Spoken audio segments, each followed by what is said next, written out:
El canto: fuentes históricas, metodologías de aprendizaje, intérpretes y más. Un podcast semanal de Miguel Bernal Menéndez.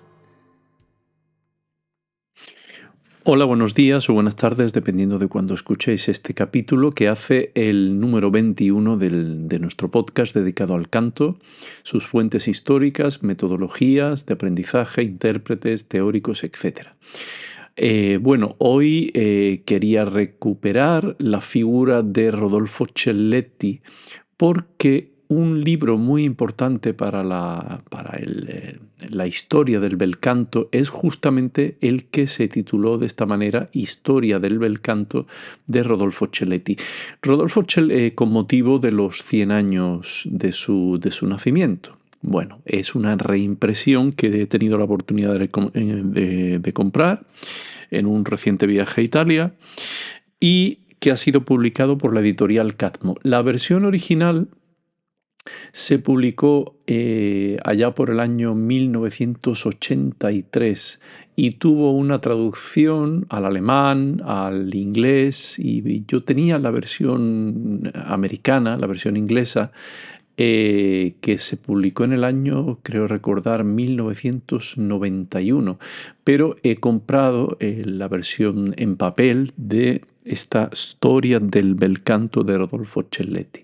Rodolfo Celletti fue un señor que nació y murió en Roma y que fue un conocidísimo crítico de música, escritor y especialmente dedicado al mundo del canto, al mundo de la ópera, de tal manera que llegó a ser director del Festival de Ópera de Martina Franca y también dio clases particulares en su casa, no siendo a priori un músico, porque él había, después de la Segunda Guerra Mundial, él había estudiado Derecho y se dedicó al mundo de las finanzas en Milán, y al mismo tiempo que se dedicó a publicar crítica musical en el diario La República, además de otras publicaciones dedicadas, por ejemplo, a los tenores. Hay un libro muy interesante, Voci di Tenori, y tiene dedicado otro libro también al mundo del canto, pero bueno, es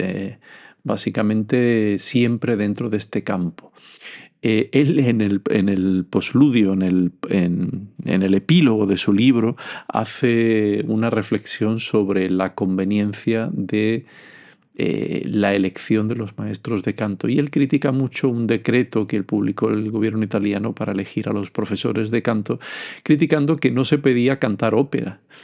Y que se pedía nada más que componer solfeos, componer ejercicios, hacer música de cámara, etc. De tal manera que dice que claro, que eso no es la manera de tener profesores de alto nivel en el país que se dedica, la mayoría de los cantantes pues se dedican a la ópera. Bueno, esto sería para discutir, ¿no? Pero él critica a un profesor de, creo que dice aquí Turín, Turín, profesor de canto que le acusó de ser un diletante, y él dice que efectivamente era un diletante, que era una afición lo de dar clases y tal, pero que en comparación con este profesor, de cuyo nombre no aparece en el libro, ni tampoco he investigado quién sería este profesor de conservatorio en Turín, él critica que en 20 años de trabajo ha sacado fácilmente a 7 o 8 cantantes de fama o que han hecho carrera, y que él en su casa, me refiero a Celletti, había sacado en unos años a un montón de cantantes famosos. Y esto es verdad, lo cual nos lleva a plantearnos si efectivamente para dar clases de canto hay que ser cantante o hay que ser músico.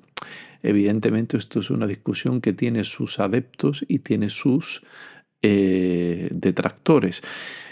Yo soy de los que piensa que para dar clases de canto hay que ser cantante, mejor o peor, pero has de conocer el instrumento y tener las armas para poder experimentar y por tanto luego comunicar esta experiencia. Malos profesores y buenos profesores los ha habido y los habrá. Los ha habido siempre y los habrá siempre. Es decir, el hecho de ser un cantante famoso no certifica o no te asegura que vayas a ser un estupendo profesor. E igualmente el ser un cantante mediocre, mediocre no malo, me refiero a mediocre en la acepción de en la media, sin haber hecho una carrera espectacular, pues puede ser que tus dotes como pedagogo sean estupendas. Ahora, de ahí a pensar que una persona que no es músico siquiera y que el canto lo conoce por grabaciones o por el contacto con cantantes sea un buen profesor, pues puede entrar dentro más de la casualidad que de la norma, ¿no? Pero bueno, esto es un tema bastante interesante y que no es de ahora. Desde ya el siglo XVIII Mancini ya criticaba a aquellos que tocaban el clave o tocaban el pianoforte y que se jactaban de ser mejores profesores de canto que los mismos cantantes. Pero bueno, lo interesante de Celletti es, bajo mi punto de vista, es el elenco de los capítulos de esta historia del bel canto que viene reimpresa por Carlo Mayer o Mayer, no sé muy bien cómo se pronuncia, en el año 2023, o sea que es bastante reciente. Él hace un recorrido por la historia de lo que hemos llamado o lo que hemos venido en llamar bel canto, que en su traducción literal no quiere decir más que bello canto. Siempre se identifica este periodo desde el siglo XVII y el siglo XVIII, dejando el siglo XIX solamente a aquellos compositores que tienen una concepción de la melodía y de la vocalidad cercana a la belleza del siglo XVII, aunque la estética cambiara y por supuesto la orquestación. En este siglo XIX evidentemente está la figura de Rossini, Bellini, Donizetti y el primer Giuseppe Verdi.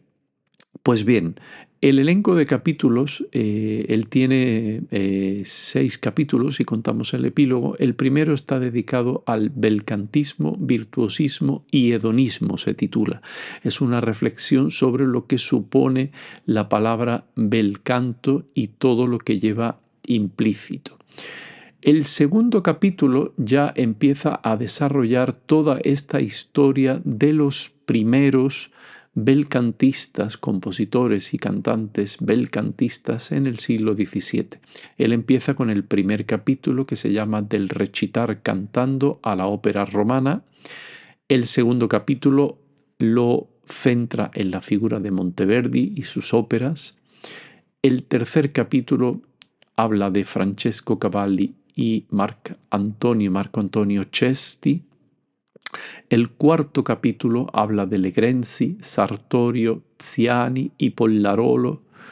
El quinto capítulo habla de Pallavicino y Stefani.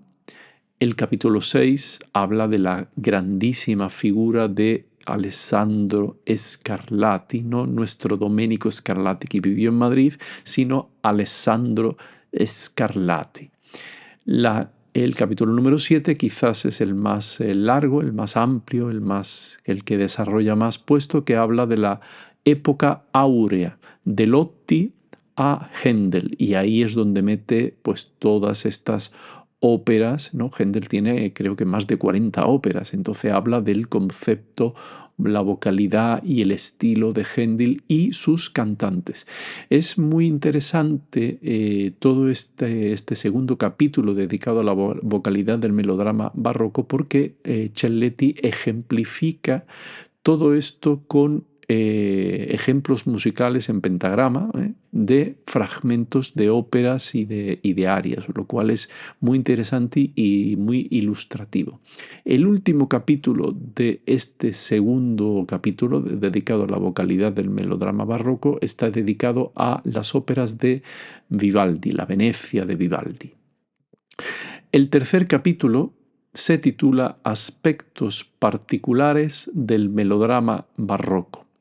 Dentro de este capítulo hay 3 partes que el primero de ellos, lógicamente a mí me interesa muchísimo por todos mis estudios y mi tesis doctoral, que está dedicado a los castratos y la vocalidad de su tiempo. Aquí hace una recopilación de tratadistas, de castrados ellos mismos, como Tosi Mancini, y la visión y el estilo de la época en relación a la vocalidad y el sonido realmente de los castrados. El segundo capítulo está dedicado, se titula A las arias di tempesta, o en castellano, las arias de tempestad, y el tercero a las partes bufas. El cuarto capítulo grande se llama La ópera cómica. Este capítulo no está presente en la traducción inglesa del año 1991 que publicó Oxford University Press. Aunque es un capítulo cortito, no sé por qué razón no se tradujo en la versión de Oxford. El capítulo 5 viene ya centrado en el siglo XIX y en la figura de Rossini, Gioacchino Rossini, con 4 subcapítulos. El primero de ellos, la concepción rossiniana de la melodía y el canto, con multitud de ejemplos de arias y de fragmentos de óperas de Rossini y también de sus cantantes. El segundo capítulo, características de la vocalidad rossiniana. Este es un capítulo que también me interesa mucho como docente de canto, como cantante también, porque el análisis de Celletti es bastante amplio y sobre todo tiene muchos ejemplos y muchos detalles al albur de este tema tan interesante de la diferente vocalidad entre el siglo XVII, el XVIII y el XIX.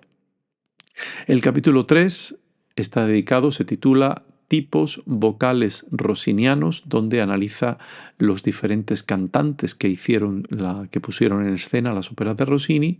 Ahí habla de la Colbrán, habla de García, etcétera, etcétera, etcétera. El último capítulo de la ópera cómica, o sea, de Rossini, perdón, es la vocalidad del periodo rossiniano, prácticas ejecutivas y el canto según Stendhal, ¿no? Aquí habla más de una cuestión estética y de ejecución vocal. El último capítulo, si no contamos el epílogo, es Muerte y resurrección del bel canto. Aquí habla de cómo se produjo esta eclosión de grandes cantantes que supusieron el paradigma del canto y del bel canto, y cómo esto cambió con la eclosión del verismo y todos los compositores que sustituyeron esta belleza del canto por otra serie de aspectos dramáticos que arruinaron no solamente el concepto y el paradigma del bel canto, sino también la vocalidad y la manera de entender todo este periodo. En cuanto a la resurrección, él habla un poco de todos estos cantantes que en los últimos años, hay que contar que esto es del año 83, en los últimos años recuperaron de una manera ajustada con las ediciones Urtext de la Fundación Rossini, etc., cómo se recuperó el verdadero canto belcantista sin cortar las arias, sin cortar las dificultades y haciendo justicia a toda la escritura llena de florituras de este periodo.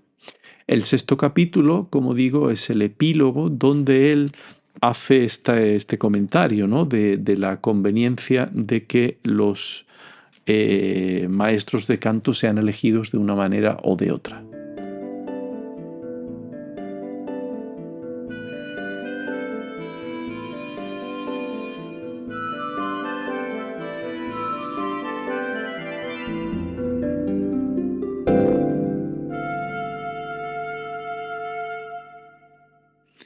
Bueno, pues esto es el desarrollo de esta historia del bel canto de Rodolfo Celletti. Celletti publicó un libro que también me parece interesante, no es tanto de historia del bel canto, sino es una reflexión sobre el mundo de la ópera. Desgraciadamente no está traducido al castellano, como tantísimas cosas que son interesantes. Yo me lo compré en Milán, es un libro del año 2000 y se publicado por Baldini y Castoldi en el año 2000, lo tengo por aquí, a ver si lo leo, en el año 2000, publicado en Milán, y se titula La grana della voce. Esto literalmente se podría traducir como el grano de la voz, pero dándole un título un poquito, es como la textura de la voz. El subtítulo del libro es Óperas, directores y cantantes. Y como os podéis imaginar, siendo una figura muy crítica dentro del mundo de la ópera, este libro pues está lleno de chismorreos y de cosas interesantes que vivió Rodolfo Celletti como en su vida como director de un festival de ópera, maestro de canto, periodista crítico musical, y creo que también merece la pena. Bueno, un recorrido un poco de los capítulos son cortitos, son como pequeñas notas, ¿no?, sobre diferentes temas. Algunos de los temas, paleografía del melodrama y de las voces, lo llamaban Mesa di Voce, en la Roma del Seicento, recetas memorables de la escuela antigua y moderna, el Teatro San Carlo y la Scala, la imitación, la ópera alemana, los directores de orquesta y el canto, las fuentes de la ópera francesa, la vocalidad de Lili y de Rameau, el intérprete histórico, característicos y coprimarios, y el último capítulo, el primer tenor de la novela. Bueno, es un libro de más de 300 páginas que es interesante también para completar la figura de Rodolfo Celletti como crítico, escritor y sobre todo observador de la realidad de la ópera en el siglo XX, ¿no? Y principio del siglo XXI. Este libro, como digo, no está traducido al castellano, tampoco la historia del bel canto, que aunque ha tenido traducciones al alemán, al inglés, el original es italiano, pero desgraciadamente todavía no hay ese equipo nacional de docentes, de estudiosos, musicólogos, no sé, gente que se dedique un poco a poner al castellano todas estas obras que son cumbres de la historiografía sobre el canto y que nos hacen entender un poco todo el paradigma de la historia, de los teóricos, de la interpretación, de la ópera y tal, ¿no? Hemos tenido grandes expertos en España, ¿no?, como Roger Allier, que ya ha desaparecido, profesor en Barcelona de la universidad, pero más allá de publicar sus propios trabajos, sus propias monografías, no tenemos una editorial que se encargue de traducir todos estos clásicos, porque estamos hablando que la historia del bel canto de Celletti ahora mismo es un clásico. De hecho, si miras un poco en Iberlibro o si se mira un poco en Google o en cualquier portal de venta de libros de segunda mano, las versiones originales de la historia del canto de Celletti alcanzan los 200, 300 euros o $300. O sea, esto es, por eso es importante que todos estos libros tengan un reflejo en la bibliografía en castellano, ¿no? O sea, castellano, somos muchos millones los que hablamos el castellano, el español, ¿no?, de manera amplia. Y sin embargo todavía tenemos que acudir a los libros en sus versiones originales. No hay un estudio, ¿no?, una puesta en común de todas estas fuentes. Bueno, con esta última reflexión dejo el capítulo por hoy. Espero que os haya interesado la figura de Celletti y su historia del bel canto, que es el tema principal del capítulo de hoy, y nos vemos en el próximo. Un saludo.